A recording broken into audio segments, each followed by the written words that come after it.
Еве сме повторно во Хоризонт Телма, нова спортска тема на овој подкаст. Имам двајца гости овој пат со мене, Саша Каталинич и Зоран Петковски. Двајца поранешни кошаркари, кадетски репрезентативци на Македонија кои го направија можеби првиот репрезентативен голем успех за Македонија на меѓународната сцена. И вашето присуство овдека не е само заради тој голем успех, сега ќе кажам далечната 1994 делува далечна. Пета се извинувам. Пета има две причини, значи и тој успех голем на таа кадетска кошаркарска репрезентација, но и еден документарен филм кој го направивте со заеднички сили. Сашо, ти беше главниот иницијатор на тоа, се вика документарецот Интересно први до четврто, алудирајќи на четврто место на сениорите на Европското првенство 2011 година. Уште веднаш добар ден и добро дојдовте. Добар ден, добро ве најдов. На поканата. Има доста спортски интересни теми во македонскиот спорт, особено ако се навраќаме наназад. Например, кога прв пат стапивме во контакт прво со тебе, Саша, ми беше интересно за вашиот успех да зборуваме онака општо, а и кога го изгледав документарецот, навистина мислам дека е она парче филм што секој оној кој сака спорт во Македонија ќе сака да го изгледа, за да го види она вистинска, да го види оној вистински спортски дух пред се, така ќе го кажам, бидејќи една мала држава тогаш ново формирана, вие се собирате момчиња од 3-14 години, како му доаѓа кадети 14-15 години. Кадети се собирате и правите еден неверојатен успех кој младинските кошаркарски репрезентации до ден денеска никој нема ни одблиску повторено, ако не се лажам. Па види, Бране, тоа е успех кој што и до ден денеска може да кажеме дека еден меѓу најголемите на репрезентативно ниво што се однесува до македонската кошарка. Значи, единствениот друг успех кој што го направија сениорите во Литванија беше исто освојување на четврто место во сениорска конкуренција. Меѓутоа, она што ние го направивме на нас гледано, значи колку има 30 и неколку години поминато од тој период, е нешто што има посебна драж, има посебно место во кошарката во Македонија и беше направено во еден посебен период кога Македонија се формираше како самостојна држава на овие простори. Знаеме дека тој период беше период кој што донесе многу голем број промени и на социјално, и на општествено, и на политичко ниво, и дека излеговме од една федерација која што беше, да кажам, меѓу најголемите сили и држави во Европа и во светот. Значи, спортска нација која што само бележеше резултати од незиното постоење до, за жал, незиниот распад. Значи, ние бевме селектирани како играчи во период и циклус од 3, да кажам 4 години, и тоа беше една систематски формирана репрезентација која што беше дизајнирана од страна на Митко Луковски, на целиот тој борд во Кошаркашката федерација на Македонија да постигне резултат и да покаже дека Македонија може во спортот и надвор од рамките на таа голема, да кажам, Југославија. Како самостојна, како мала идеја. Како самостојна, како мала држава која што била дел од една федерација, да покаже дека има квалитетни играчи и на наша радост и на наша желба, значи тоа се оствари во спортот кој што ние го игравме, тоа е кошарка. Еве сега ќе почнеме од почетокот, бидејќи спомна и таа систематска селекција, некако и до ден денеска ја споменуваат и селектори и претседатели на разни федерации дека го немаме тој систем на работа, тој систем на селекција. Па еве ќе почнам прво и од Зоки, како дојдовте до таа селекција вие, посебно како млади кошаркари тогаш? Кога веќе нели се расформира Југославија, доаѓа Македонија, сега малце можеби работите се поинакви, но пак треба некој талент да се покаже некаде. Бране, некој да ми кажеше тогаш кога се собравме сите првиот ден дека денес ќе седам тука да разговарам за некој документарен филм што се снима за нас, просто немаше никој нас немаше да поверуваме. Так. Дека денес по 30 години поминати некој ќе сниме документарец за тој наш успех, од тој прв ден ние ќе речевме не не е можно, ќе не знам, ќе се насмеевме, ќе зашегувавме околу тоа, меѓутоа сето тоа стана стварност и мене ми е многу мило, многу ми е драго што овај документарец излезе конечно на иницијатива на некои луѓе, меѓу кои Саша Каталинич, и да остане како едно сведоштво, да кажам, за тоа како ние работевме и каков успех направивме за да гледат идни генерации натаму. Спомена селекцијата како беше направена. Јас колку што слушнав од документарниот филм, нешто што видов некои инсерти, тоа беа повикани прво 100 деца. Беше пуштен допис кон сите клубови, меѓутоа не и до мојот младост металец. Јас баш разговарав пред 2 дена, 3 со мојот тогашен тренер Никола Николовски, тој ми вели се настана некој лапсус евентуално, кај нас не стигна таков допис и меѓу тие 100 деца првично јас не бев. И кога се селектираат сите тие играчи, голобради момчиња да речам, јас не присуствував, меѓутоа на предквалификации не ни бев во Романија. И како што слушав и од документарец и во разговор со Саша и со другите играчи, дека се селектираја по квалитет, значи немаше протекции никакви, а Митко Луковски не признава такви работи, дефинитивно. Тој е човек кој цени и респектира само квалитет и работа. И потоа, кога завршија пред квалификациите, по некој игра на случајност, мојот тренер беше во Скопје во федерација и им каже на Чичко Митко, му каже, вика, има едно дете кај нас, добро е доста, во кадетска лига дава и доста поени, игра добро, пробај го, види го. И на следниот циклус подготовки во Еврохотел отидов и од тогаш до крај на Европското првенство и на сите тие турнири останав таму во репрезентација. Мислам дека заслужено, затоа што, како што кажав, нема Чичко Митко нема незаслужено ништо. Да, тоа е интересно, бидејќи знаеме за сите тие неофицијални муабети, чаршиски муабети, така ќе ги наречам, дека ова дете мора да игра, ова е дете на некој и така натаму, и на овие родители, овој мој татко, оваа моја мајка. И често многу од талентите, оние поталентирани деца што не добиваат шанса во таа селекција, така се разочаруваат и не продолжуваат со спортот. И мислам дека до ден денеска во тие младински селекции, зборувам глобално за сите спортови, мислам дека таа вистинска селекција не е најголемата мана, а не талентот. Баш така.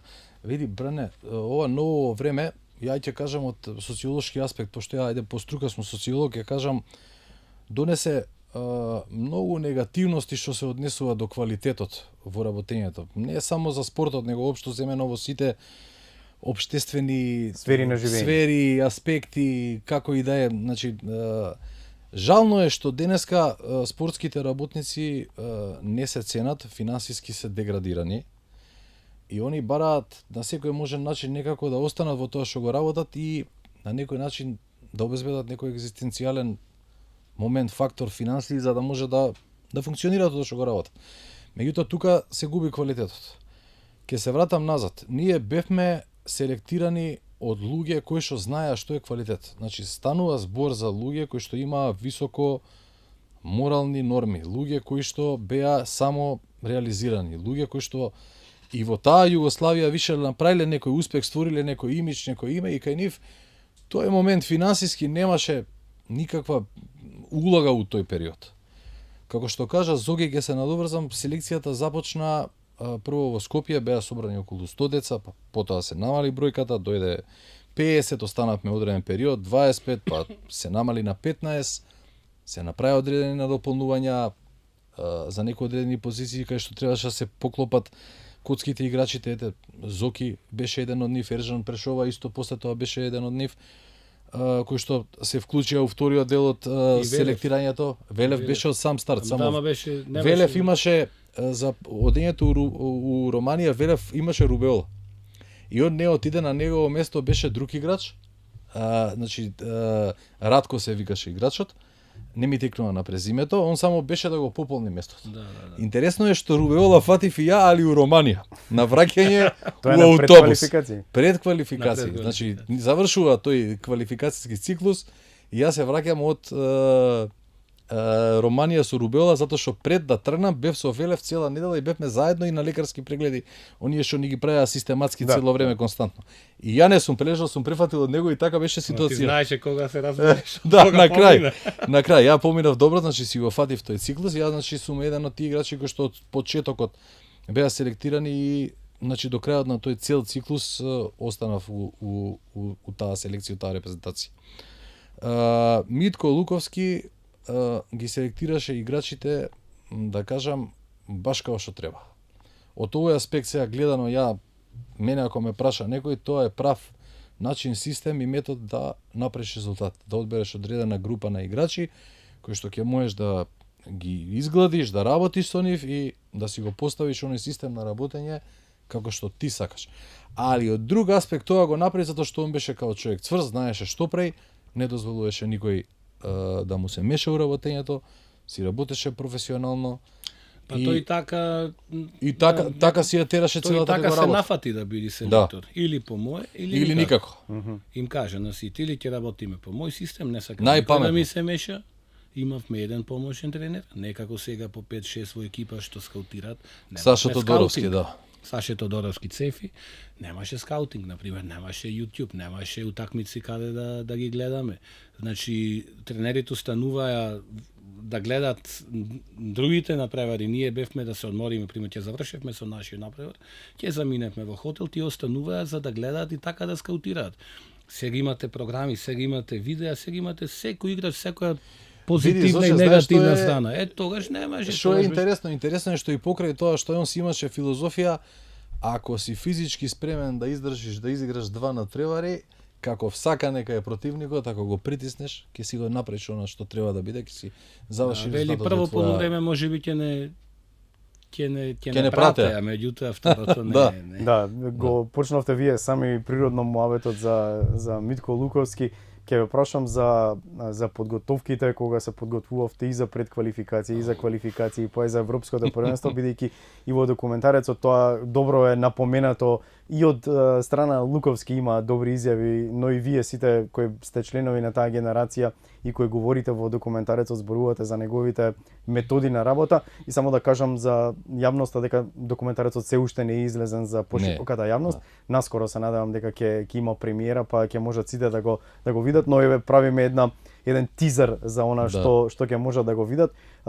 Како беше да се работи со Митко Луковски? Верувам за млади момчиња тогаш можеби не подготвени за тој професионализам што го бара тој како тренер и како селектор. Зоче. Имам една анегдота, тај во документарецот спомнав, за да ви доловам така поблиску какви беа тренинзите. Ние работевме тогаш, јас бев мој матичен клуб Младост Металец, не Пелистер. Потоа се фузираа Младост Металец и Пелистер и стана Пелистер. Меѓутоа мој матичен клуб беше Младост Металец. Ние трениравме тогаш 3 до 4 пати неделно. Така беше системот. Немаше М14, М12, М16, имаше кадети, јуниори, сениори. Такви беа селекциите и толку беше. И стигнувам јас во Еврохотел. Пред да почнат квалификациите, некој подготвителен период. Требаше и турците да дојдат по 10 дена, 27 ден таму. И да играме контролни со нив на превари. Стигнуваме и почнуваат тренинзите. Вика Чичко Митко, утре во 7 сат тренинг. Во 11 повторно тренинг. Во 18:30 попладне повторно тренинг. А викам прв ден може ќе видиме. Вториот ден така, третиот ден така. Секој ден 3 тренинзи. И седмиот ден моите мајка ми, татко ми доаѓаат со кола, со автомобилот, доаѓаат, а јас ми се јавија на телефон, вика, немаше мобилни на фиксен. Вика, ќе дојде имате видео, дојдете, викам, јас и дојде тие, јас пакувам со торбата. Дојдете да си одам. И ми вика, каде бе? А викам, си идам назад. Абе, како назад те оставивме пред седнуве? Викам, не се издржува ова. Не може ова, не се издржува ова. Викам, ова се многу тешко, јас сум воспален целиот, не можам по скалите да се качам. Значи, така, ако издржиш, ти играш, ако не. Едноставно е многу. Природна селекција. Ако издржиш, повели, во 6,5 будење, 7,5 тренинг и така натаму. Тешки тренинзи, пеколно темпо, спартански начин на работа, физичка подготвеност до максимум и мислам дека не имаше нити една репрезентација пред квалификации на Европско првенство кои беа поподготвени од нас физички. Саша, ти како ги издржа подготовка? Па види, напорно. Тука нема што да се дискутира. Првиот тренинг ти е кондиционен са бајле 7:30. После идеш одмараш, па доручек, а пред кондиционен тренинг, да ти кажам, имавме добра организација. Тоа морам да го напоменам. Значи имавме протеини, мед, млеко, тие работи пред почетокот на кондициониот тренинг, значи сепак да конзумираш одредена храна која што ќе ти даде енергија. За тоа време не беше тоа толку познато, нутриционизам и така. Да, меѓутоа за среќа наша го имавме ние Тројачанец. Мора да го спомнеме него. Да, докторот. Доктор Тројачанец и у консултација со тренерите, значи он ја правеше таа програма на исхрана. Не ли фалеше ништо од исхрана. Значи тоа морам да го нагласам затоа што Бране, како да ти кажам, све беше осмислено и организирано од страна на штучен штаб. Извини, Саша, ќе влезеше Чичко Митко, кај да одевме, на кои подготовки? На кои подготовки, во кој да било хотел? Прво што правеше, првиот ден влегуваше в Кујна. И ќе влезеше в Кујна и ќе им кажеше на сите колку што сака, толку ќе јадат. Нема тука дискусија. Федерација ќе плати се, ќе покрие. Ние во Еврохотел кога стигнавме, таму беше кошаркарски камп организиран од Кошаркарска федерација на Македонија. И имаше женски, и таму машки, имаше многу деца, не знам, 200-300 деца пријавени од цела Македонија, меѓутоа репрезентацијата кадески имаше посебен третман. Посебен режим. И ние нема тоа, значи ние се јадевме на една маса, колку сакаме, што сакаме, све имаш, како све што ни треба. И многу се обрнуваше внимание на тие работи. Знаеш, кога направиш некој успех, мора да си напред пред времето. Тие беа напред, Чичко Митко беше напред, знаеше дека треба искрено, дека треба услови за да се стигне до некој успех и се држеше до тоа. Ништо не можеше да го поремети во тоа размислување. Види, или така или никако. Од овој аспект гледано он и не беше некоја научна фантастика, меѓутоа имаше систем. Стануваш са бајле, нели како што кажав, кондиционен тренинг. Завршува тоа. Одиш до ручек, одмараш. Ако имаше време на носе маце на плажа, релаксација, мускулатура. Не, тренинг на плажа, првиот тренинг на плажа. Тоа беше трчање, ама и после тоа не носе маце релаксација, ако имаше време. Доручекот нормално ќе си завршиш. Релаксација, одмор. После тоа идевме 11:30, 12 теретана беше. И теретана. Значи теретана. Теретаната завршуваше, од тука идеш ручек, одмараш, период за одмор. Малце ќе се рекреираш доле фоје, ово она луѓе ќе шетнеме околу хотел тие ствари и у 6:30 идеш, значи со други зборови само спиев. Да. И одиш оној тактичко технички тренинг ќе си го одработиш од 6:30 до 8:30. Кога како не држеше, доаѓаш вечера слободна и активности. Па знаеш, и више си у несвес. Знаеш што е интересно, што никој од играчите не откажуваше. Верувај, јас не знам, јас не се сеќавам некој да откаже. Ама види, Зоки што ќе откаже кога на сите ни беше целта да бидеме дел од таа репрезентација. Ама имаше и друг момент. Саша, имаше и еден друг момент. Значи, ние бевме 14 души. И ти вика 20 испаднат. Повелете, покажете што знаете. Да. Значи нема емоции, нема сентименталност, нема ништо тоа. Вика, вие почнувате 14-12 ќе одат за еве не така на квалификација 14-15 луѓе имаше ради повреда, ради екстра работи. Пази што е наинтересно. Ние до последниот тренинг, например, Сабајле заминуваме за Германија за квалификација. Не знаеш кои се 12. Вечерта од 8:30 до 10 тренинг во МЗТ во малата сала Лименка што беше, уште не знаеме кој ќе испадне. Завршува тренингот, уште не знаеме кој. Не седнува на клупа и објаснува зашто. Значи последниот тренинг да се одработи максимално. Значи ние вика ти мислам дека покажавте најмалку, фала, пријатно, толку. Нема не да плачиш, а летото си го дал. Сега ти си го дал лето, меѓутоа ти не губиш, ти си тренирал, ќе ти користи тоа за во клубот. Ние си игравме во клубови. Ти не губиш, си тренирал добро, си тренирал пеколно, тоа ти останува за тебе. Меѓутоа, тој момент каде што ти како дете 14-15 години не си видел лето, одвај чекаш да дојде летниот распуст. Ти не си видел лето и на крајот ама тоа беше мотивот да се бориш за место. Ако ти знаеш дека јас сигурен сум во репрезентација, што нема да тренираш, знаеш дека нема да тренираш. И тоа дали беше смислено?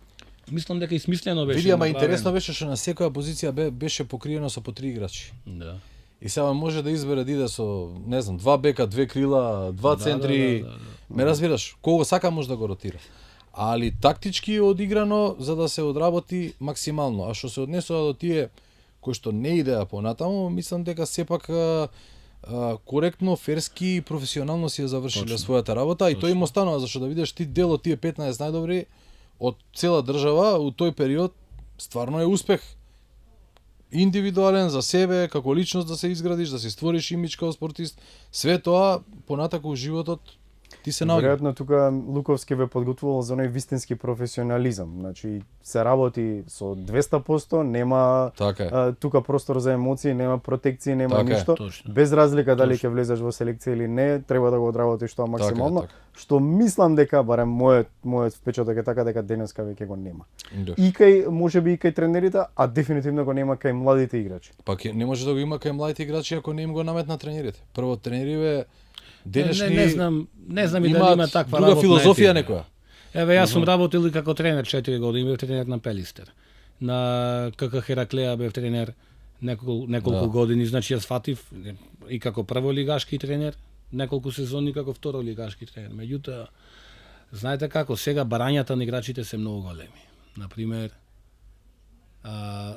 сакам сауна, сакам магнетна резонанса, нешто одма кога го заболи. Значи нема, сакам зошто нема банани, зошто нема, значи многу, како да ви кажам, малце некоја болка. Јас знам дека ти имаат кариери играчите, дека сакаат сите да си задржат кариерата што подолго да бидат играчи. Меѓутоа, ние сме играле повредени, сме играле со многу, ќе кривиш и ќе тренираш и ќе играш поинаку, не знам сега дали се разгалени толку. Не бе, Зоки, и платите знаеш, беа многу мали во тоа време. Играчите не земаа некои плати големи, дори најдобри. Него проблемот е што цел систем е уништен. Ти сега ова што го кажуваш е вистина. Еве ја исто 3 сезони поминав на Косово, 4-5 сезони поминав у Македонија како тренер. Значи сите сали ладни.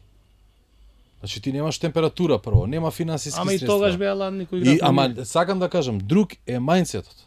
Значи сега не сега има повеќе изговори. Јас ти гарантирам дека оној систем на тренинзи, 2 месеци, 3 што го работевме пред Германија и пред Португалија, дека нема шанси сега некој да го издржи. Јас сум сигурен дека ќе откаже. Мајка му нема да му дозволи прво. Ќе рече мамино синче, кај ќе трчаш толку, ќе не можеш да одиш. Прво дома и да работите. Кај нас како било? А мене татко ми вика, седи тука, немој да си мрднал, ми вика, оти нема дома да те примам. Нема дома да те примам. Значи друга е воспитувањето е друго. Друга е визијата на денешните родители, тогашните родители. Значи ја тогаш ќе спомнам мајка ми. Она медицинско лице и вика сега ја болем, пијам антибиотик. И ја и викам, слушај, бе, со антибиотик идам, па од кај знај вика антибиотикот ти дека ќе трчаш. Значи сакам да ти кажам, ме разбира, значи друг пристап, друга визија. Они знаат дека одиш за твое добро и дека одиш нешто да направиш, дека одиш да се социализираш на право место, да фатиш некој прав пат у животот и тоа ти е една од тие работи. Уште една анегдота, многу битна за денешните деца.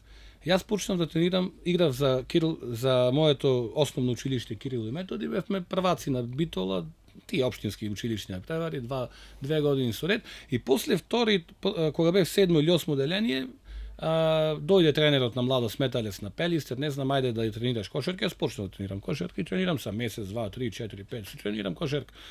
И памтам еднаш пред мојата куќа, одам со топката некаде и татко ми имаше едно фиче и застанува ми вика, кај беше ми вели? Му викам, на тренинг. Што тренираш ми вели? Кошарка му велам.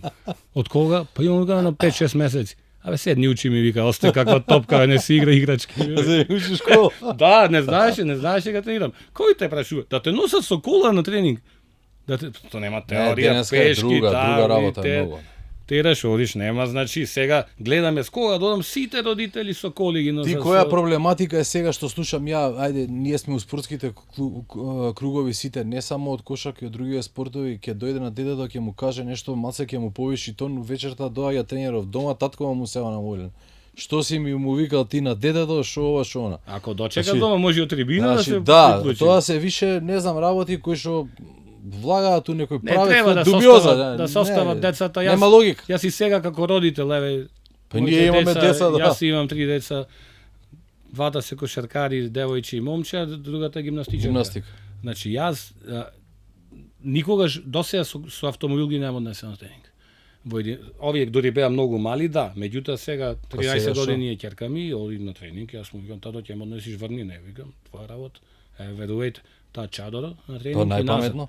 Истото Ако ја сакаш го да практикувам. тренираш, ако сакаш да Нема да најдеш изговор. нема да најдеш изговор, нема. оди, таа сака, мислам се. Види, Зоки, ама не, па не и- сакам и- така да ги учам. Не, Значи, да. само да си избори. Оти јас така сум поминал, знам и успешен Ама бил и тој најдобро пат. е така, еве истото ќе го напоменам ја и Леона, ќерка ми, она игра одбојку работнички.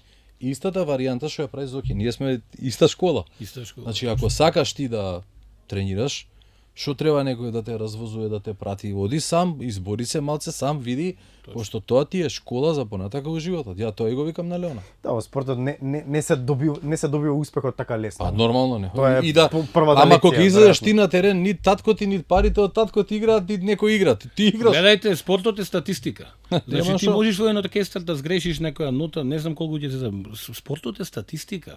Значи ти ама играв добро. Чекај да видиме да Да, играш да добро. видиме што си Ајде да играл. видиме. Сега многу добра работа ова индекс на Да, индексот. корисно што е воведен.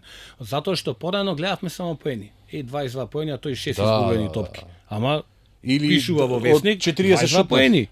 Нема статистика. Сега тој индекс ти може да имаш 25 поени, а да имаш минус 5 индекс. Да. Значи си направил многу грешки, грешки. така, Промашени Трновци, шутови. така ще вика. Значи не е така. Овој индекс сега на корисност е нешто најдобро што може да му се случи на еден играч.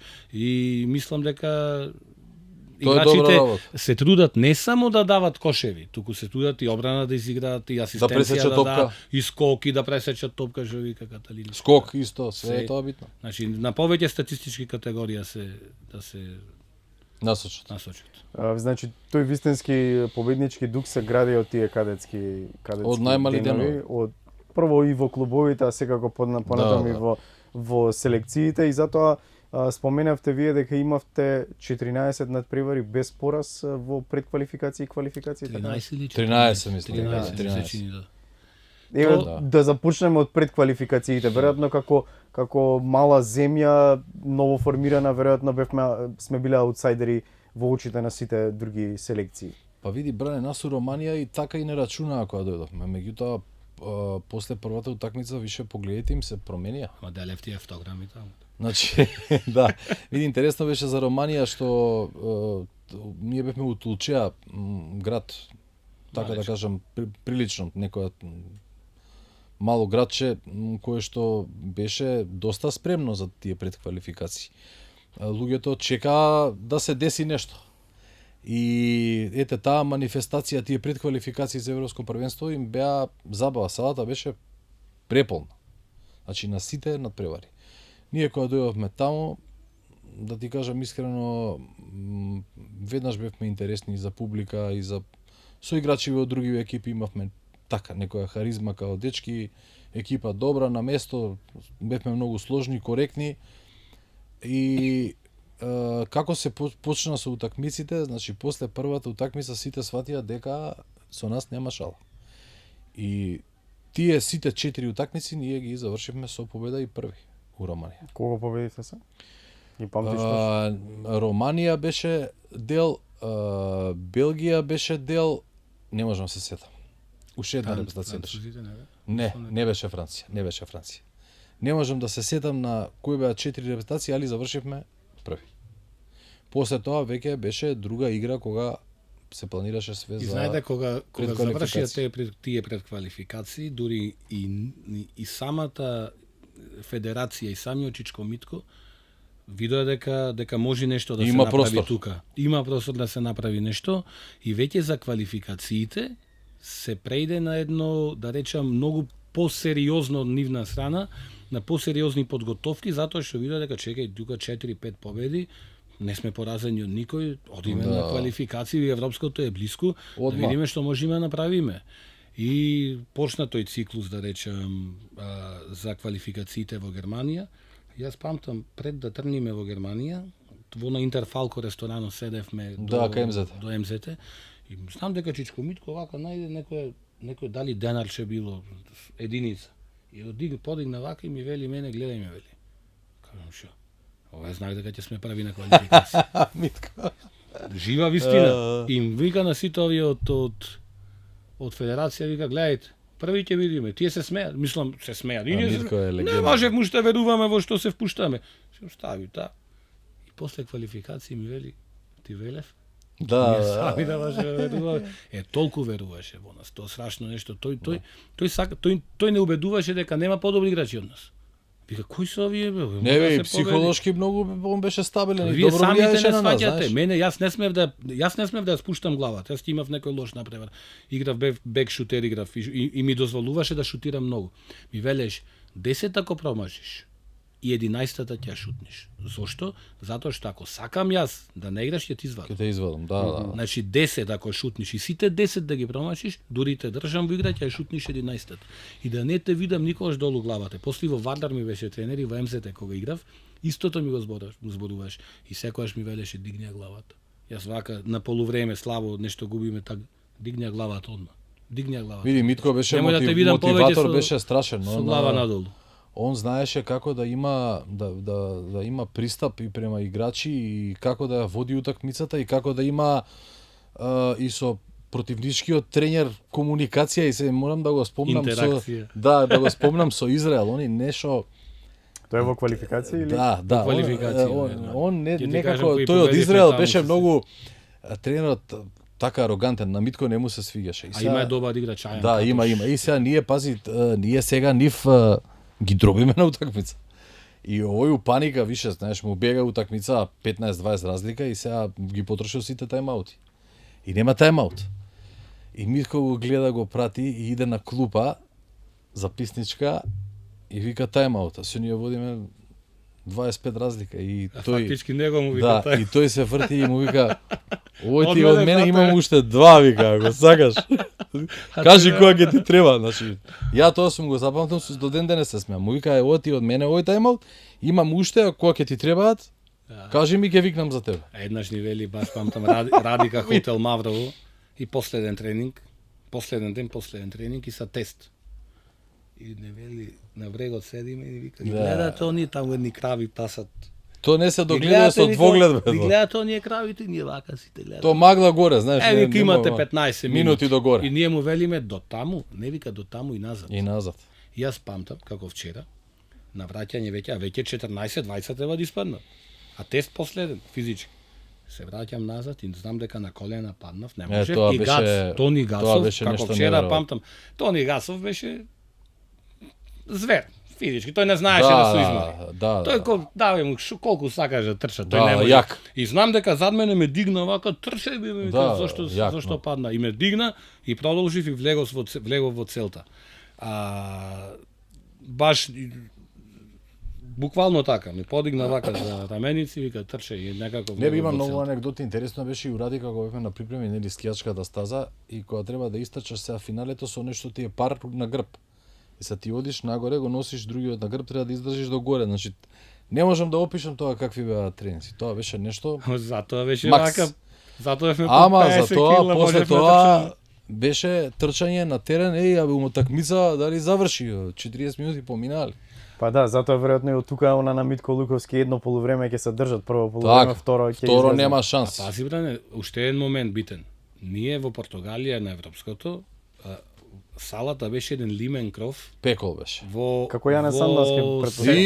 Исто. Во Сетубал? Не, ние игравме Сетубал, ги игравме првите две, у Лисабон ги Не, во Алмада игравме, ама У- во у Сетубал. Сетубал, во Сетубал. Во Сетубал салата беше со лимен покрив. И замислете вие јуни месец Пекол. Во и Португалија. јули во Португалија. Тоа беше 50 степени во салата. Абе имаше ватрогасци што Што, да, што шмркови има- што ладеа горе, за да може да играме. Ладеа кровот за да може да не Нема, да не нема се освит. воздух. Тоа Пекол. беше ненормални услови за тренинг. Сега никој не ти игра на тоа, ќе Да. рече, нема шанси прво. Нема да дозволи федерација некој А или ние сме FIBA одиграле да европско. си игра. Па играш европско, па си трчаш. Да, Нема проблем. Жаври тука и ту Не, види, сме поминале многу напорни тренинзи, многу сме дале од себе.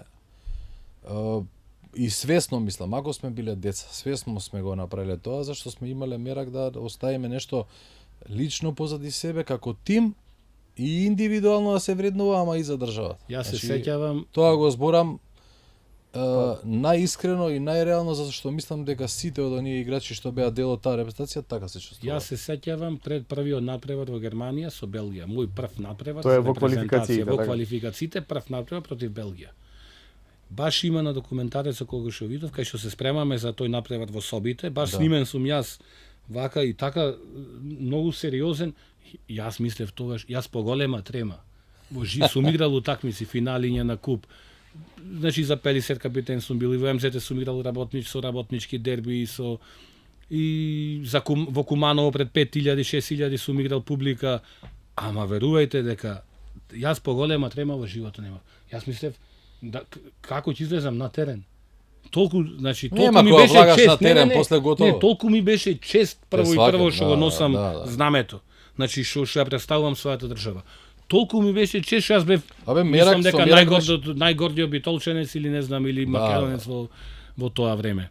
И кога почна со Белгија првиот надпревар, мислам дека јас и Тоше или Мирза не започнавме, као Чичко Митко имаше некоја да не покажи за ако оди добро на преварот. Не, он идеше со притисок од почеток да ги физички да ги умори и ако оди добро на преварот да не видат, затоа што не познаваа за вториот напред полесно ќе не убаци, па ние и губевме 7 или 8 на полувреме и после направи некои измени, Мирза влезе, Тоше влезе нешто и победивме 11. Абе види и да докажам само кои победивме таму затоа што Бране праша пред квалификациите, значи победени се Белгија, Русија.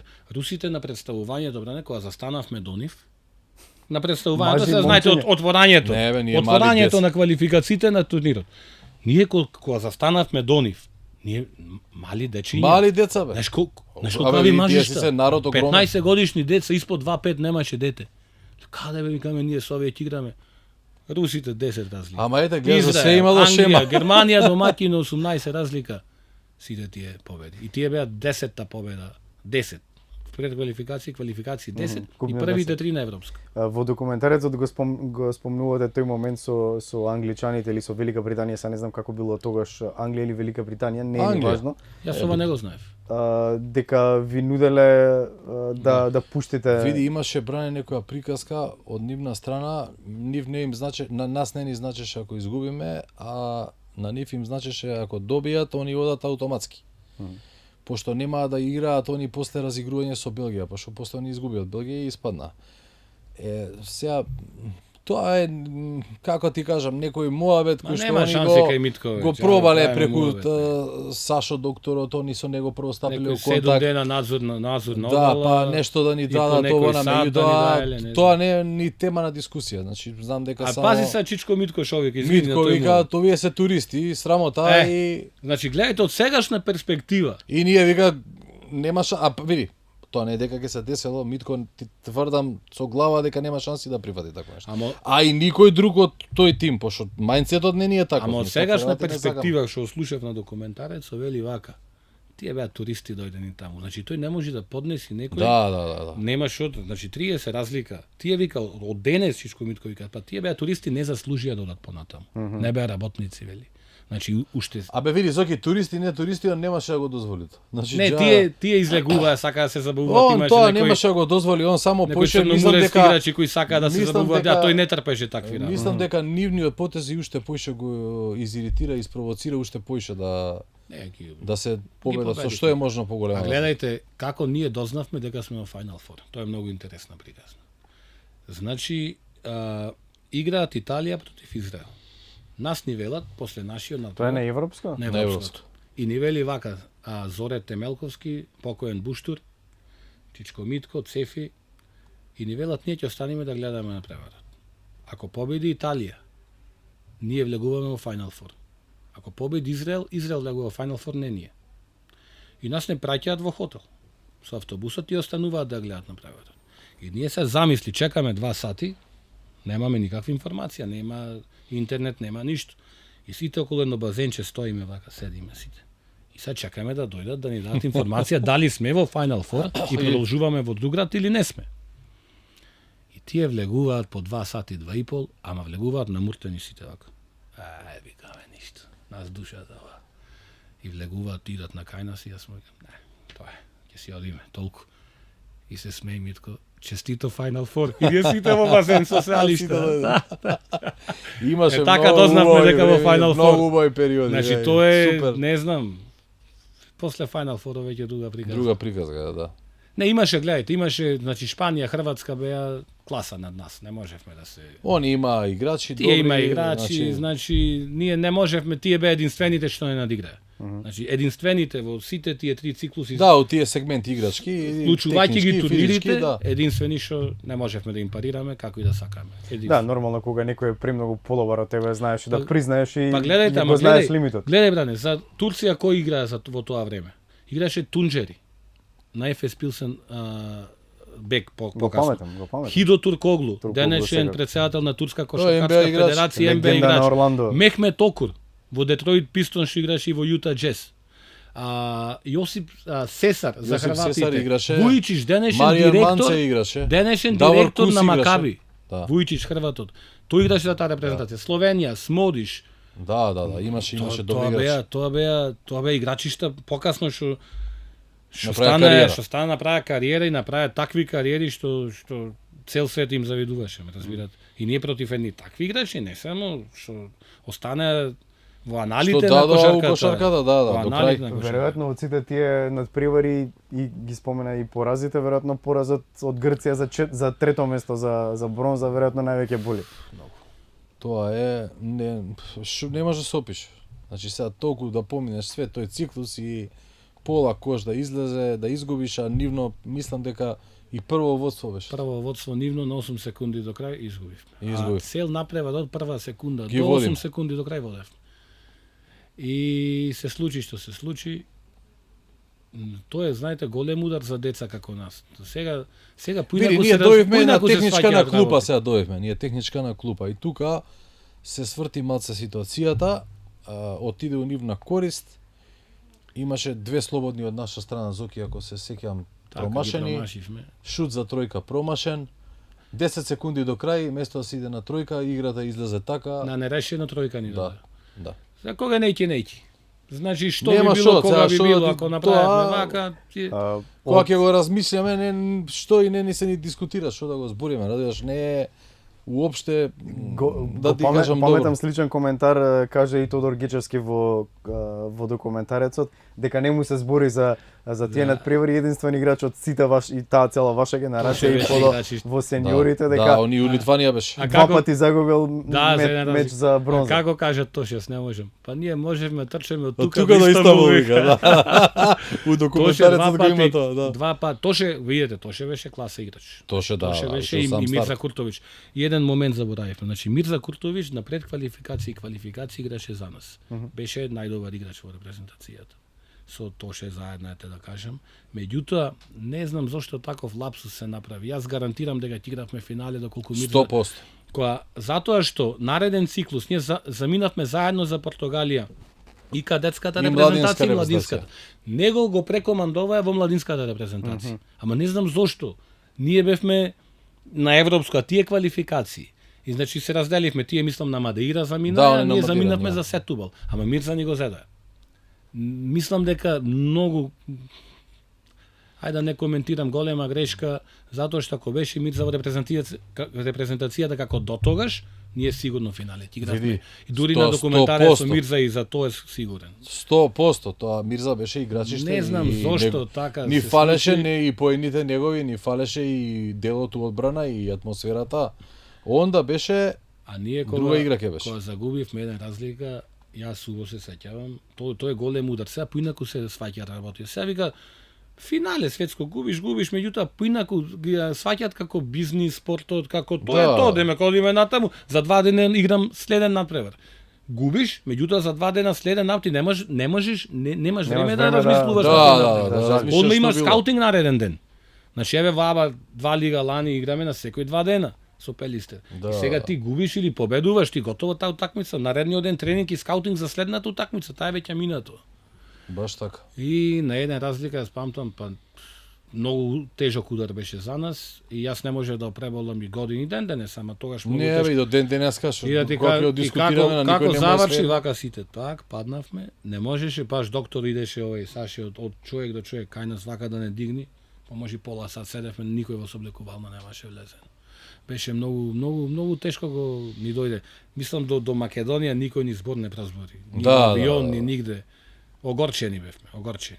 Види горчина, тоа нема. Не може да се слушни со тато, не може да се слушни со мама, Португалија, кај ќе се јавиш ти или од Германија или он, нема мобилен, немаш ни фиксен да се јавиш, многу скапо, немаш. Татко ми имаше едно камионче, памтам и на радио пренос, така, тој работеше со растовараше кисела вода перистерка, така и ќе опаркираше камиончето, вика некаде, ќе опуштеше радиото и денес детската репрезентација забележа победа против Англија, Петковски толку поени, тој се радува. Ако никош не бил, татко ми антиспортист, татко ми никош ни спорт не пратил. Нешто од време на време јас ако идам. Па нема врска. А мајка ми е пофанатик, таа не пропушта ништо. Интересно. А како беше дочекот тука во Македонија? Веројатно се зборувало доста за тој успех. Бидејќи веројатно и прв посериозен репрезентативен успех. Многу касно стигнавме. Ние немавме, немаше, види. Тоа беше Не мислев за дочек, туку мислев од медиумите. Знаеш како од медиумите се збореше, али кратко траеше. Така. Значи така. Некако имаше некој слаб интерес за резултатот, ама тоа да се случи сега. Тоа да се случи сега со некоја сегашна кадетска репрезентација. Вие знаете што ќе биде? Ќе биде бум. Тоа ќе биде Reels, тоа ќе биде Instagram, тоа ќе биде TikTok, тоа ќе биде мас медиуми, немаше ни комуникација, ништо. Па секој дете што ќе стави кош 1000 пати кошот го постира или ако тоа не е дека тие си се радуваат дека се нормално и така треба. Нема. Јас прв пат сега на документарецот прв пат сега се видов на терен. Јас немав снимка ни една. Апсолутно ни една снимка. Чуи се тие снимки што се користат? Кои се снимки што ги добивме од Сашо докторот. Он ги снимал со камера, имаше камера. Да, носеше. И документарецот многу подобро искочи, на наша среќа што ги најдовме тие снимки. Пошто нема многу материјали за тоа каде ние сме играле, што сме играле. Ние не носевме екипа, ТВ екипа. Немавме Герасимовски беше Нова Македонија дописник. И он доаѓаше со нас, Мио доаѓаше со нас нонстоп новинарот. Он идеше со нас цело време. И ова Ацо Тодоров Ацо Тодоров беше од време на време, он беше од време на време, така да има една статија за мене напишано, ја чувам дома таа одскок, најдобриот чкембар под кошевите. Јас како детенце славо вака сликан, дома ми е баш таа, ја чувам дома ми е таа статија. Види, не пратеа професионалци у своето работење, новинари, кои што дава изјави и све, меѓутоа што кажа Зоки, што вика не би било исто да се случеше сега и тогаш. Мене ме пречека, јас памтам касно многу стигнавме Скопје, моите беа дојдени ме зедоа со колата и Тоше Гечевски го префрливме до Каладарци.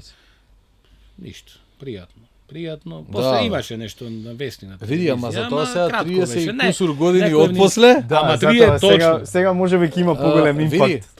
Да, и сигурно ние правиме мовети сега, пак се враќаме на тема за документарецот. Видим, документарецот мене лично и ова што сакав да го доловам преку документарецот 1 до 4. Мене ми стои со години у глава. И ми стои со години у глава, ама никако да се најде период, време, тајминг да се реализира. Добро испадна 30 години точно. Баш тајмингот е добар. Точно 30 години. И цело време мене ми е у памет, пошто многу ми бил близок пријател и другар, Благоје Патровски. Значи он беше дел од репрезентацијата и он почне од срце. Многу млад, на 18 години. И он се забораи. Значи, видна почина, се забораи, времето си оди. Никој, ни у Федерација му текнало да направи некој меморијален турнир, нити нешто да посвети на него, нити нешто од неговите родители да ги викне. А и никој не спомнал ни едно раководство на Федерација до сега бране. Ни едно. Памти си, извини. Ни едно раководство, на ни една церемонија. До сега колку раководства се сменали од 95-та година. На ни една церемонија. Ништо. Да барем една благодарница за придонес на кошарката. Абе на куп едноставно ко организираат куп на барем по една благодарница. Абе дојди да се собериме, ништо, да се собериме ние играчи, да се видиме. Нула. Никогаш. И затоа ми е многу мило, мислам дека сега поинаку ќе гледаат многу инспекции. Што ми беше поентата да го видат системот кој што се работел у тоа време и да видат дека сега тоа што го прават везе нема. Значи прво тоа ми беше поентата. Второ, поентата ми беше успехот наш да остане документиран, пошто сениорската репрезентација освои четврто место, ама ние бевме први кои што дојдовме до тоа четврто место и го отворивме на некој начин патот за Македонија као држава у тој дел од Да гледаат со поинакви очи на нас, да речам се, не. И знаеш како сите тоа го занемаруваат луѓе кои луѓе не памтат или така им одговара или немаат капацитет да запамтат добри работи и си викам чекај, викам ова не можам ја вака да го оставам. А ја као ја таков карактер сум човек, ми фати некоја желба ова да го направам. И го мислам уназад години како да го изведам. И сега кога сака да се десат работите, идам ја една вечер, шетам низ аеродром на селба и тука кај Веро шетам. И со случајна средба го среќавам Иван Ивановски. Он е, Бране, твој колега, он те у ФФМ сега, беше години уназад у кошарката. И правиме муабет вака и вака, бе, вика, вашата репрезентација ја забораја, вие бевте како ние у Бормио, Југославија, ништо не направивме, му викам, слушај, ја викам, имам една идеја. И он ми вика, шо е? Викам да направиме документарен филм. И се гледаме вака двајцата, го гледам ја него и гледам очите му се отвараат вака 5 банки. Значи идејата му се свига. И му викам, ти дали си кадарен, способен да го изгураш ова, да го направиме? Абе вика, мене ми треба финансии, технички, ова, она. Викам, ти остај тоа на Саша. И даваш рука, дам рука. И се договараме, нокта се сеќавам, значи тоа беше негдека уназад, ке се вратам 7-8 месеци, октомври или таму негдека беше месец. Договараме, окей, утрента му се јавам, се договараме све, седнуваме, ја му викам, сакам вака, вака, вака и вака. Мене концептот више у глава, толку време го мислам. Сакам за репрезентација, за Митко, за сите играчи, сите што беа дел од репрезентација. Сакам за Благоја Патровски, посебно викам да се долови целата ситуација, све. Важиве ми вика саки он ќе правиме, ама вика сега неаме, викаме камера. И седиме у Бисеру кафич. И муабетот што го правиме ја и он, ни го слуша дечкото што работи на Шанк. И ми вика, дојде дечко, слушај се која са, и дојде дечко. Абе вика, извините, ја да ви се уфрлам у тема, у дискусија, ја да ви помогнам, можам. Како викам ти ми помогнеш? Абе вика, ја имам еден пријател кој што има Sony, Netflix, некоја оригинал камера, снима ова, она, прави, вика, снима спотови, вика, за политички партии, за, не знам, таму, музички звезди и ред друго. И ја викам, добро, викам, окей, викам, само тоа колку кошта. Абе вика, ова е добра идеја, викам, он вика, сигурно ќе сака да се нафати. Ја викам, окей, ми дава број, му се јавам Матеј Милевски. Викам, Матеј, да се видиме на кафе, доаѓа, седнуваме со Игор, ја направивме таа тројка, викам, слушај дечки, работиме ли, ја ќе обезбедам она што треба, ваши. Како се нафативме, значи, октомври, ноември, декември, ја си ставивме некој таймлайн, до март да биде готов, да биде све средено, да биде све наштимано. Тешко беше додека да ги најдеме. Сите гледаш некои се снимани и преку Skype, преку ова што не живеат у Македонија. Рајковиќ нормално, да. Не го споминавме Емил Рајковиќ, Сашо Тодоровски исто се, они се у Москва, Ерџан Прешова е у Франкфурт, Велев е у Виена. Не можевме најдеме. Драгшич у Германија, не можеш да ги најдеш никако. И сега, мене ми се јавува, ми вели, слушај, брату, ќе снимиме документарец. Да, викам, доста, оставиме, гледам, кој не памти нас повеќе так. Добро, вика, ќе видиш. И ми се јавува, вика, ајде, утре тргај за Скопје, треба да снимаш. Шо да снимам, бе?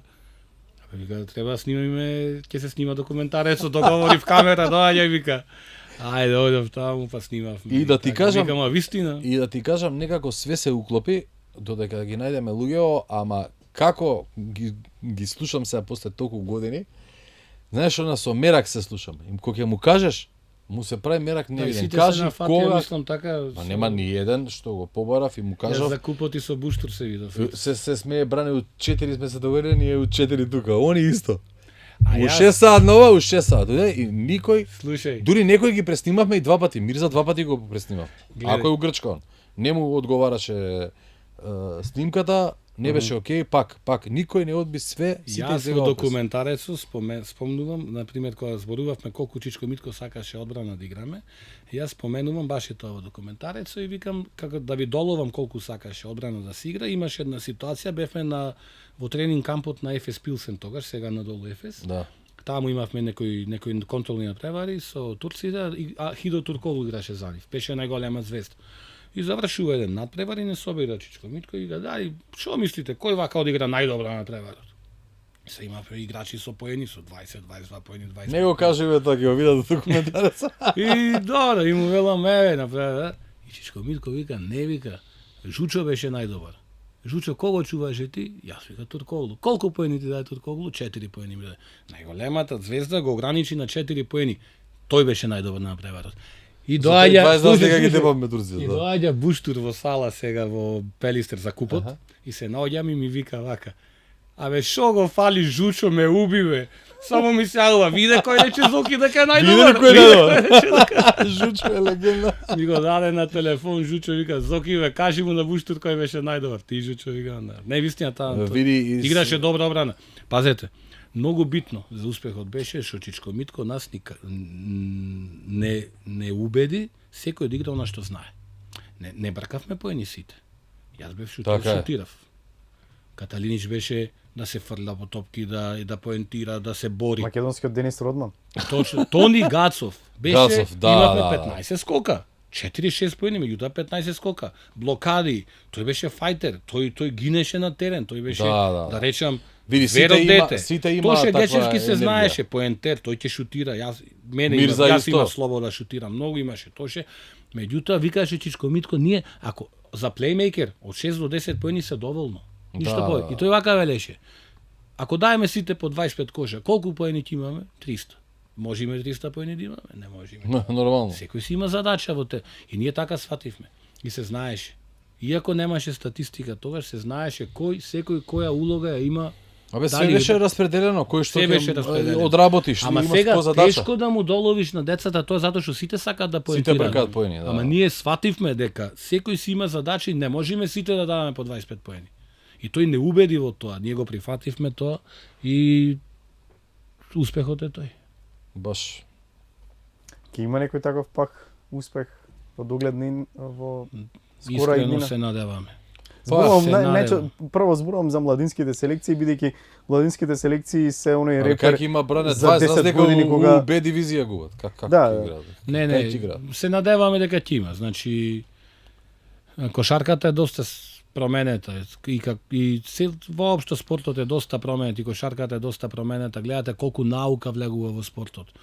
Значи колку мерења, колку како да кажам, статистички категории, други и така натаму.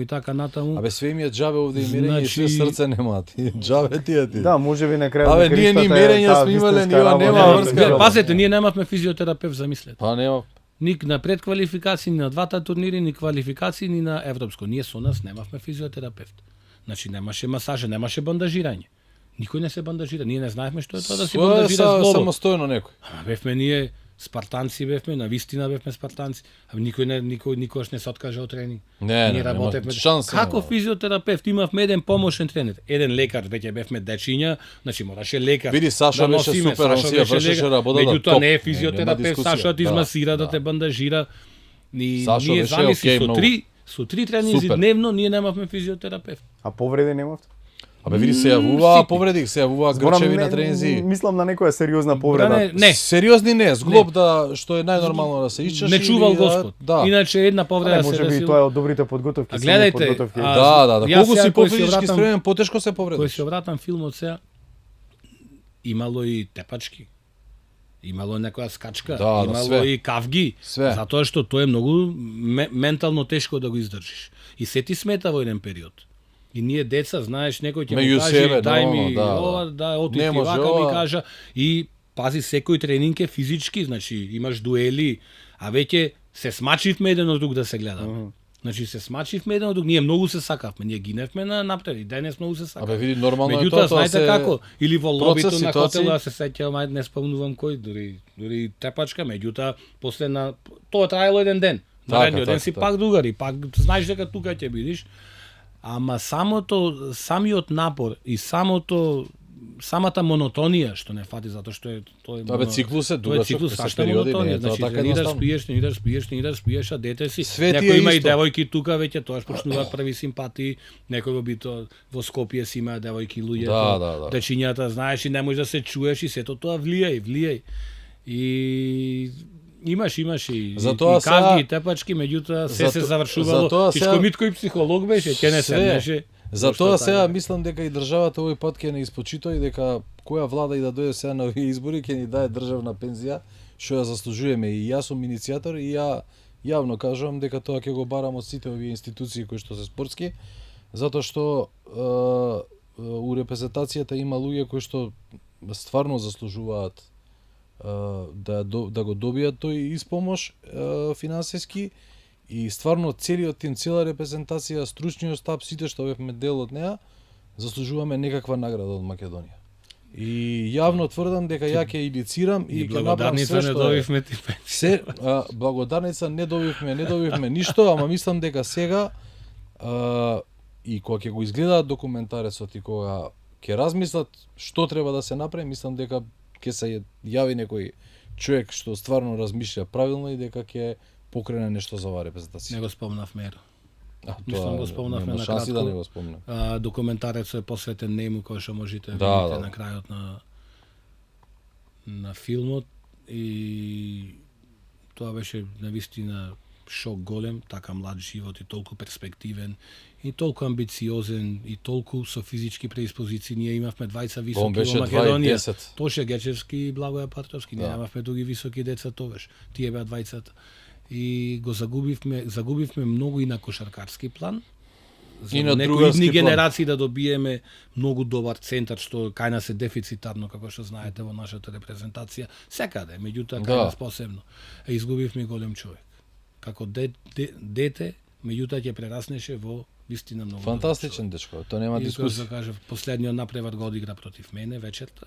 Се поздравивме и са бајле на факултет кога отидов ми кажа дека почина. А му викам јас не како не е почина. Не можеш да веруваш. Во 10 часот с ношти, значи се прегрнав. И заминавме, му викам, игравме, не, му викам грешка. Е. Не е вика грешка, воспиење.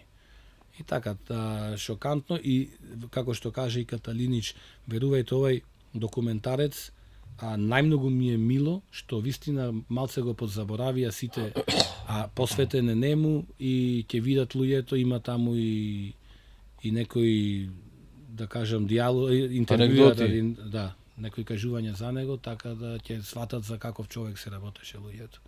Да, секако оваа мотивацијата за овој документарец се две такви големи причини, вашиот голем успех Да, и секако и за вашиот соиграч Патровски, дефинитивно. Мислам дека на луѓето ќе им се допаѓа, особено па и оние што не следат премногу спорт, ќе можат од документарецот да видат еден момент на тоа заедништво што го спомнувате, за тоа другарство и дека со малку може да се направи многу, ако знаеш како. но треба многу и да се одработи И за да тоа. биде еден мотив за овие генерации. Да, може би помладите ќе сватат што вистински треба за да се успее на тој меѓународен план, бидејќи Точно. Имав предходен гостин Стојан Поповски, еден наш познат триатлонец пред неколку подкасти и тој самиот истото го кажа, вели секогаш треба да се мерите на меѓународно ниво со оние Така е. што се над вас или Точно. со оние што Точно, се надвор. точно. Во Македонија е едно, но надвор од границите е вистинското мерило, а вие Вашиот квалитет. добро сте се одмериле со големите сили, со многу Видите како. репрезентации. Нека И- биде, да речам така, еден репер за младите генерации, да видат дека треба да работат многу, дека треба да тренираат, дека треба се една страна да трнат, мислам, да жртвуваат многу работи. Ние жртвувавме и лета, жртвувавме и денови Многу. слободни и И искачање и дружење и какво све. излегување, не можеш да излезеш, кај ќе излезеш никаде. Спортот е суров, но и наградата е голема кога ќе се истрпат сите тие работи. Види, да ти кажам, Истрпат во наводници, не- Бране, Да, медаља, не медаља, пак да бидеш меѓу тие 4 најголеми у тој период, у ситуацијата каква што беше за Македонија, мислам дека е многу голема работа. И да ти кажам искрено, ја се чувствувам многу горд и сум многу среќен и задоволен што ете оваа екипа, овој стручен штаб кој што беше значи тогаш дел од целиот тој програм процес што го направивме 4-то место, мислам дека ќе остане еден белек и ќе се запамети поготово со емитување на документарецот. Ќе остане еден видео запис кај што ќе се знае за нашата приказна. Сега ми текна само на уште една изјава на Митко Луковски што ја има во документарецот кога објаснува за играње одбрана и мислам дека тоа треба сите да го научат, особено во кошарка, еве да речем ракомет, па зашто да не и фудбал и другите спортови.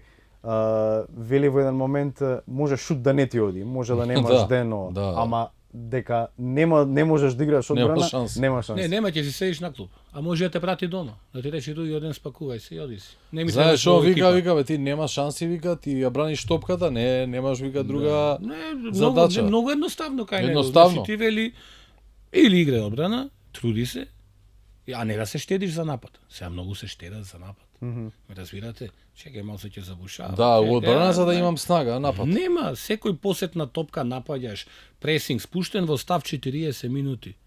На направа со Израел. Да. Јас чувам, играм одбрана неверојатно спуштен цело време и тој ми вели на тајм-аут мене колку фаули имаш? Јас му викам 0, тој не ме слушна. Колку фаули имаш? Јас мислам нешто ме кара да викам 0 фаули, па тоа ти зборам бе дека 0 фаули играш прекрасна одбрана. Јас душа да ми реков, што направи сега? Што сгреши бе? Значи толку не мотивираш одбрана да играме и многу едноставно. Не играш одбрана, оди си. Седи на клупа, ако не на клупа, ќе си се спакуваш другиот ден, ќе си ја земиш торбата и ќе си одиш дома. Види, знаеш што, Бране, еве и кој ќе се направиш ретроспектива у поглед на тренерите со кои што сме работеле. Например, Изоки имал квалитетен тренер у неговиот клуб. Никола, така? Ја, например, не можам да не го спомнам. Печалов, Никола Николовски, Благој Печалов, тогашен селектор на репрезентацијата помошник. Драган Василов Цевка. Мене ми бил прв тренер. Покоен. Марин Докузовски. Младинска јуниорска генерација. Ние сме биле мојата генерација, од кадети до јуниори бевме шампиони. Значи, у сите тие категории. Значи, тоа се двајца тренери, Цевка и Докузовски со кои што сум работел. Да, работнички. И сега, тоа е некоја плејада на тренери кои што останале со тој систем, со тој режим и работеле на тој начин. Да. И штета што веќе тоа не е реалност у моментов кај нас. Работнички бевте, мислам, Пелистер немаше тогаш некоја екипа прва лига, не бевме ние во тоа време си втора лигашка екипа беше Пелистер и мене два тренери што оставија впечаток на мојата кариера, така печат да речем на мојата кариера е Благој Печалов и Никола Николовски кои и на почеток ме селектираја и ме предложија кај Никола Николовски кај Митко Луковски, јас како што кажав беше на некоја во федерација и му вика види го детето, нека дојди во Еврохотел лако, не нека се врати по 3 дена, не е лош. И му се јава Митко и му вели добар, ќе остани. И така работнички тоа време беше, имаше многу играчи од МЗ работнички, што ние не можеме да се мериме, ретко некој случај вака како мене, да може да пројде. Рајковиќ беше, Нено Атанасов, ја, Герасимовски, толку бевме од работнички. И колку да видите од и Благоја сакате да видите. Да кажа, и Благоја Патровски, 5 души бевме. Браво, малце значи. Од Пелистер еден. Значи 5 играчи бевме од... Па добро, да, работнички од поранешна Југославија и да, првите години на Македонија до пред некои десетина години беше дефинитивно најмокниот. До пред 10, да.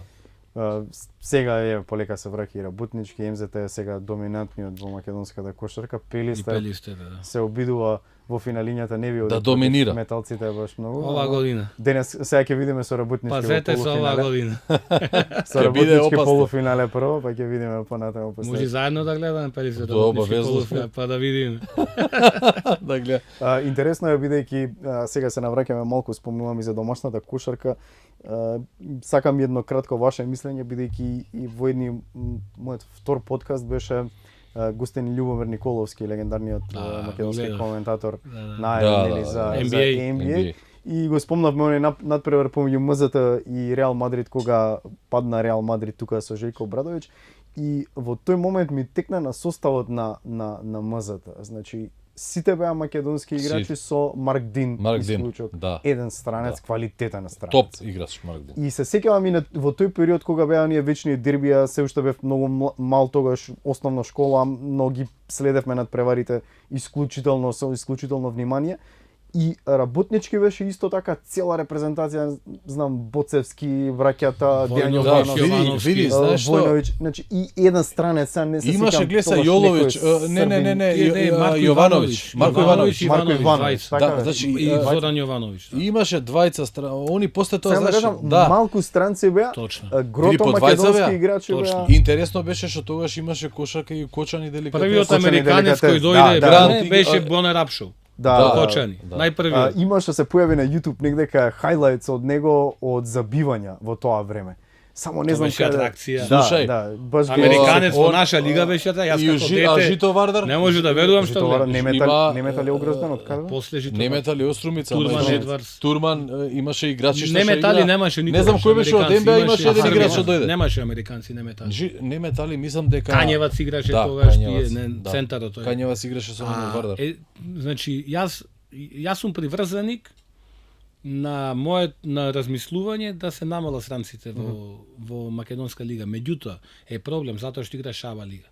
Аба еден Аба. Да, два мораш лига. да видиш конкурентен Не сега, можеш не ти можеш. како. Така да. Како ќе ги ограничиш?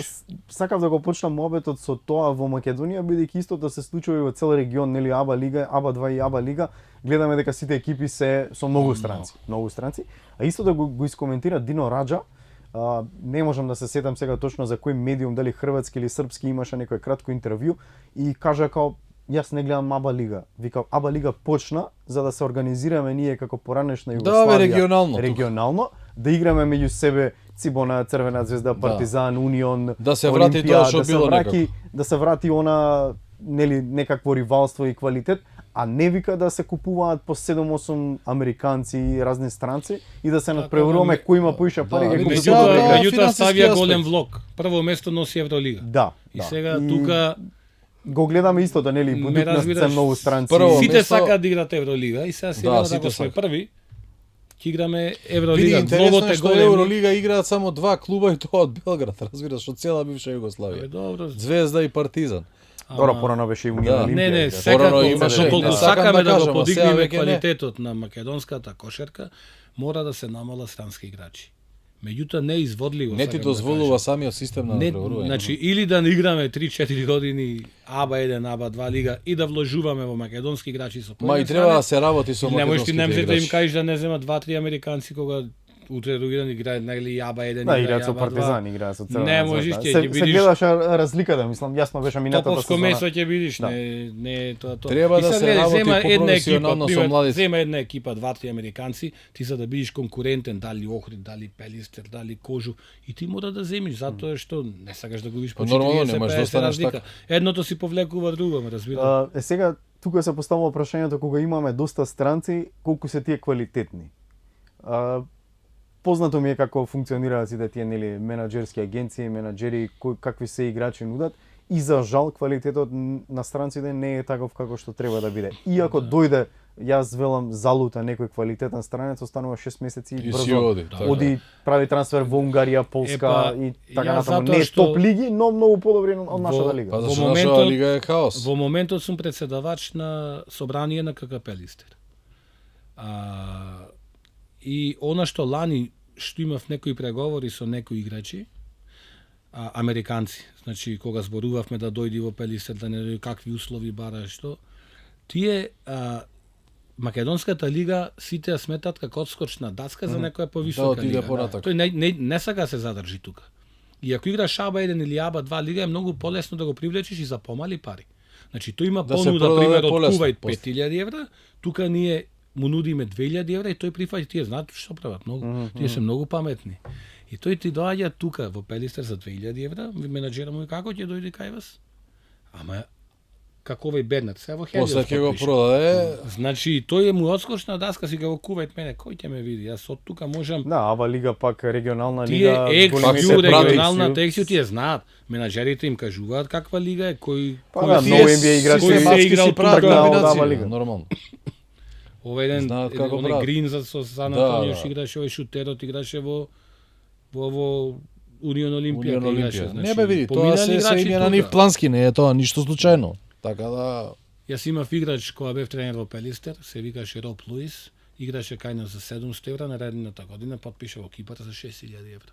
Ама одигра страшна сезона. И го молевме да остане не 700.000, 500 ќе ти даеме. Две, вика, извини, фала. Ама џа.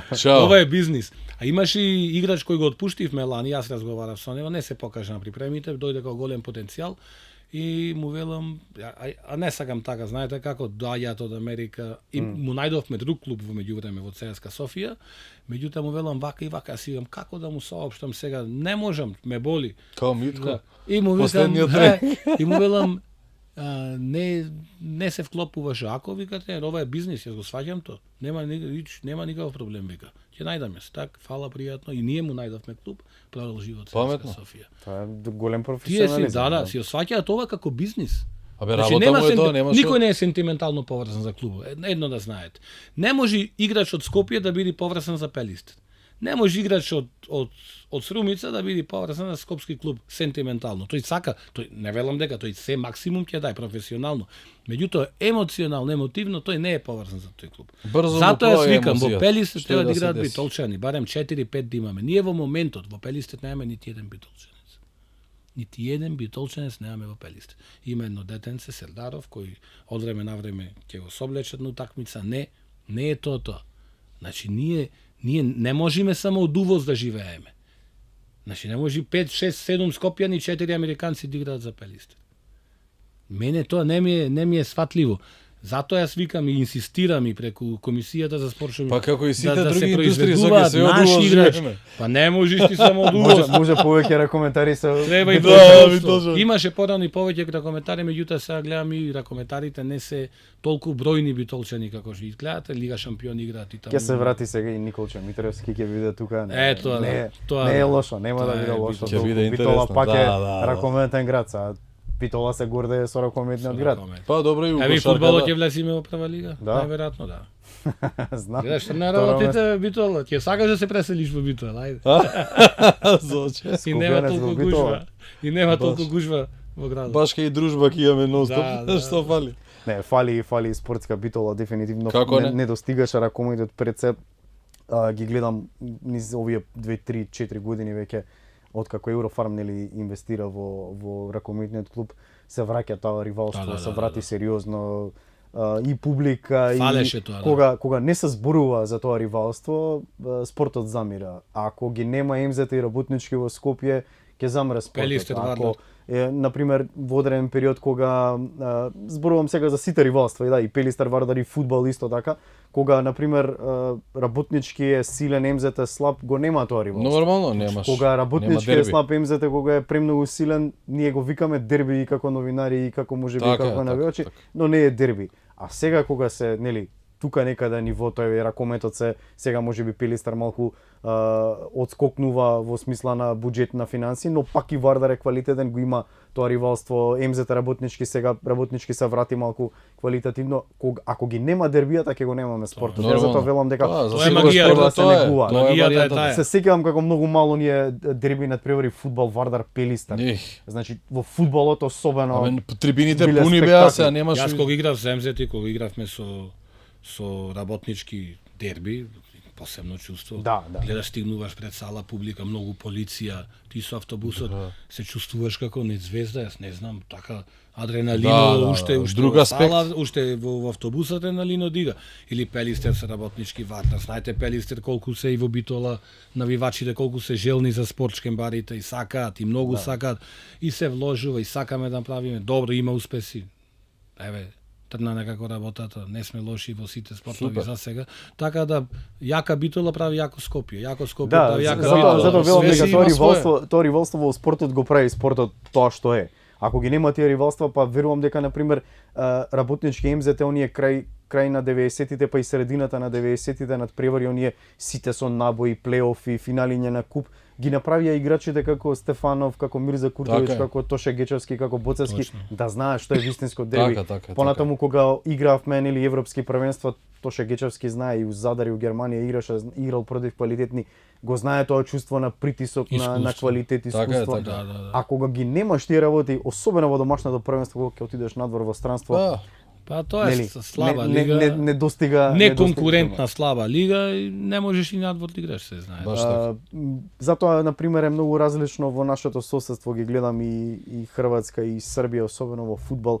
Дербијата Динамо, Хајдук, Црвена звезда, Партизан остануваат секогаш дерби. Секогаш е дерби. И секогаш се со голем набој. Вечно дерби, играчите, нели? да, играчите се секогаш подготвени за тоа дерби, знаат психички прво како да го поднесат, а потоа нели и квалитативно и тактички и физички. И резултатот е непредвидлив, не е важно кој на кое место е на табелата, Не, тука битно никој не дербито ти си гарантира постои, тебе си стои. победа. Да, па еве сега беше типичен пример, баш ги гледав и хајлајците, Хајдук Динамо игра два надпревари, едно по друг првенство и куп. Два заред. Две поред Динамо славеше 0-1, а некако Хајдук беше нели тимот кој сега оваа сезона малку повеќе победува полобаре нешто повеќе интернационалци, но ете 0-1 завршија и некако им спласна амбициите. Тоа е навистина и ние како македонска јавност го следиме затоа што е големо дерби. Така е. Се радувам на пример понекогаш дека и од нашето соседство од Србија, оние што пратат Ракомес, што следат, ги гледаат Вардар Пелистер дербијата претходно Вардар Металург на пример. И кога има вистинско ривалство, привлекува внимание.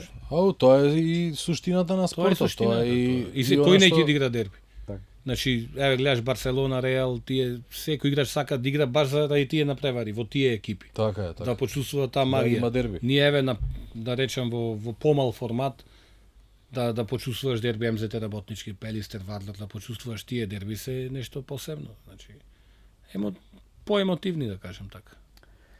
Дечки, не знам да не остана нешто што не ве прашав или што сакавте да го кажете од За името, први до четврто. Прво до четврто, да. Па мислам дека е само по себе се Само објаснува. по себе си дојде, да, баш така, да. Прво Да, до верувам четврто. дека со документарецот и по овој разговор со вас двајца, мислам дека јавноста многу повеќе ќе се заинтересира и ќе знае за тој прв успех на таа кадетска кошаркарска репрезентација и верувам ќе го добиете признанието кое го заслужувате, ако некако што побара Саша спортска пензија, барем како што Барем рече на Зоки дан. скромно, барем на плакета. А ја не идам ако ми дадат пакета. Видиш како Али не, види, Зоки Готово чим има вика да ќе рече. доеш идам. Чим вика Зоки готово. Без тебе нигде. битно е да биде признанието. Мислам дека овој документарец вие доволно признание, мислам дека и ќе го добиете како внимание од јавноста, пред се мислам дека тоа ќе Па и биде. треба, тоа ќе биде баш и ме радува. и намената и тоа е целата идеја, да, значи она како што го зборевме, да видат како било 30 години уназад и нормално да не се заборави името на Благој Благој Патровски. Дефинитивно. Уште еднаш ви благодарам. Фала Благодарам имате. и вас.